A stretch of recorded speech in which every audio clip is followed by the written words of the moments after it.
Hello, Trà Vinh xin chào các bạn. Hôm nay thì mình chia sẻ một cái món bánh nướng từ chuối nè, rất là ngon và lạ miệng nữa. Bánh thì dai dai mềm mềm, béo ngon, thơm phức. Bây giờ thì mời các bạn mình cùng vào bếp để thực hiện món bánh chuối ngon cho cả nhà thưởng thức luôn nha. Ở đây là mình có 50g bột mì đa dụng ha.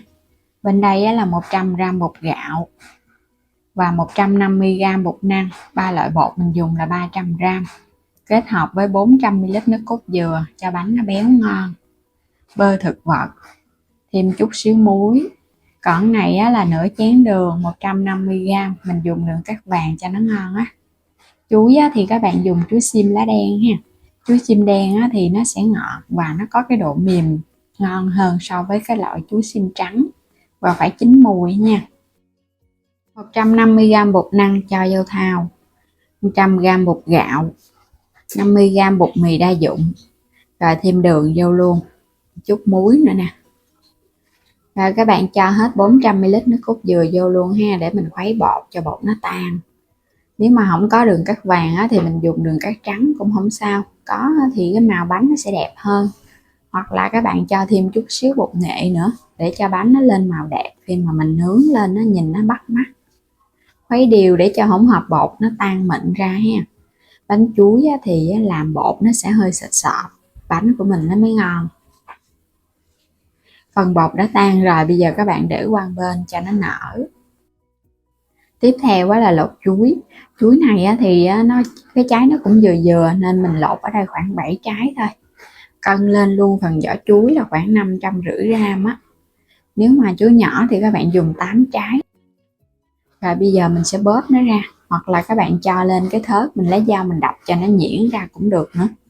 Bóp ra như vậy thì nó nhuyễn, còn mà sắc khoanh là chuối nó không ngon đâu, tại vì nó không có ra được cái độ ngọt á. Mình bóp như vậy nó quyện vào trong bột thì nướng lên cái bánh nó thơm, và cái bánh nó cũng ngọt ngon nữa.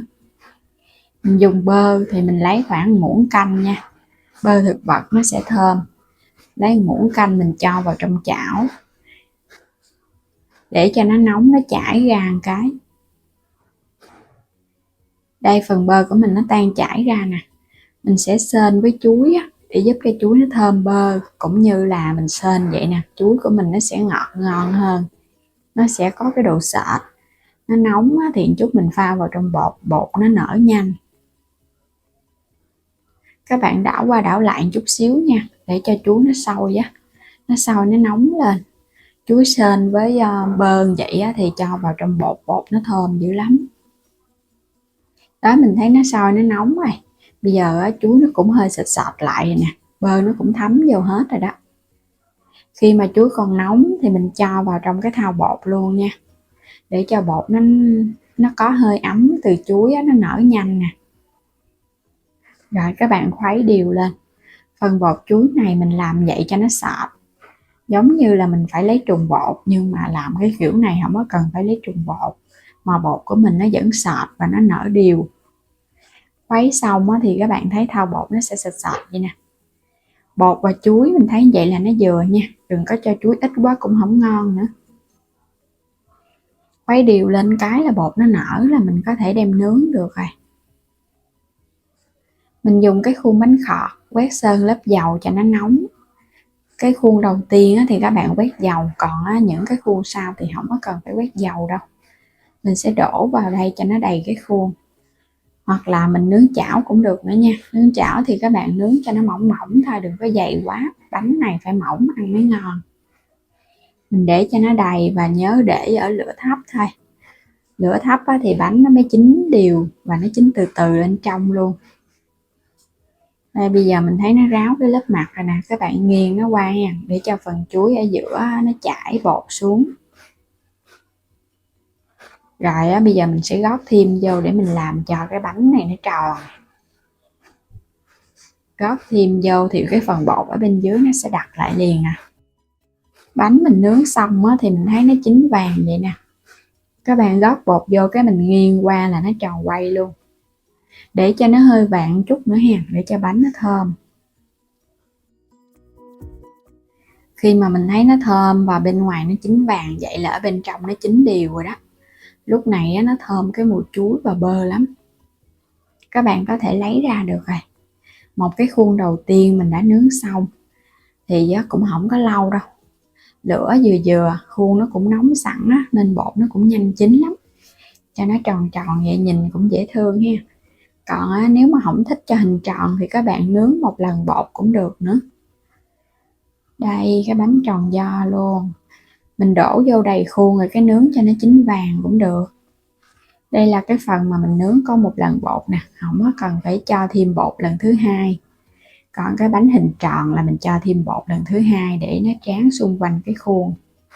Bánh vàng ươm đẹp mắt nè, có thêm bơ nên bánh nó cũng bóng nữa. Bánh chuối kiểu mới lạ, ăn không bao giờ ngán luôn. Bột thì nó dai dai nè, kết hợp với chuối nó ngọt, thơm bơ nữa. Món bánh chuối nướng kiểu mới này là bảo đảm ăn siêu viền luôn á. Bánh dù để cả ngày ăn vẫn ngon luôn. Mình nướng lên nó sẽ thơm hơn so với cái bạn hấp. Và tuy nhiên cái phần bột này mình làm bánh hấp cũng được luôn nha, bánh cũng dai mềm ngon. Nhưng mà nướng hay là hấp gì các bạn cũng phải đổ cho nó mỏng mỏng á. Đây là cái khuôn mỏng nè, đổ một lần bột. Bên trong có chuối, bột thì nó dai. Thơm nhất chính là bơ, các bạn cho thêm bơ vô thì chuối nó mới ngon. Còn thiếu bơ thì nó sẽ giảm đi cái độ thơm nha. Mình bẻ ra bên trong nè, bánh chuối dai, mềm. Có nước cốt dừa thì cái món bánh nó sẽ tăng thêm cái độ ngon. Mình lấy cái bánh hình tròn, tròn do luôn. Thích ăn bột nhiều thì các bạn làm cái bánh tròn do này. Ở bên trong nó sẽ có bột nhiều và chuối nhiều. Nó đặc ruột luôn á. Mình xay cái bánh vòng vòng thì nó đặc ruột ngon lắm. Đó, hấp dẫn quá. Có cái khuôn thì các bạn làm bánh khọt hay là bánh chuối nướng, bánh bò nướng gì mình thấy cũng tiện hết. Các bạn có thể mua trong phần mô tả video nha, mình để đường link, bấm vào sản phẩm và chọn mua ủng hộ mình. Đây, bánh chuối rất là ngon luôn. Video lần trước thì mình đã chia sẻ cái món bánh tráng chuối với chảo rồi và có rất là nhiều bạn thích. Thì hôm nay mình muốn chia sẻ thêm một cái món bánh này nữa, nướng bằng cái khuôn bánh khọt. Nhìn nó sẽ lạ và hấp dẫn hơn. Bánh rất là thơm luôn, ngọt tự nhiên nè, và ngọt cũng đậm đà luôn á. Vừa có độ ngọt từ chuối và mình kết hợp thêm đường nữa. Thơm bơ và béo nước cốt dừa. Bây giờ thì cảm ơn các bạn đã theo dõi hết video của mình nha. Nếu như chưa đăng ký kênh thì vui lòng đăng ký, alo Trà Vinh và alo Trà Vinh 2 ủng hộ mình. Hôm nay thì mình chia sẻ một cái món bánh nướng nè, bằng chảo, tiện lợi mà ăn rất là ngon luôn. Xốp mềm thơm phức, không có cần nhồi bột cầu kỳ, chỉ cần bỏ ra vài phút mình trộn bột thôi ai cũng sẽ có được món bánh ngon ngay tại nhà thưởng thức. Bây giờ thì mời các bạn mình cùng vào bếp để thực hiện luôn nha. Đầu tiên thì mình dùng ở đây 100g bột năng hay là bột mì tinh.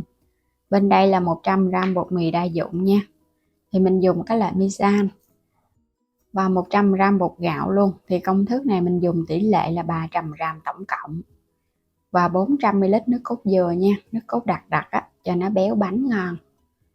Thêm 150g đường cát vàng nữa cho nó có màu đẹp. Cùng với một cái trứng lớn. Thêm chút muối, vani.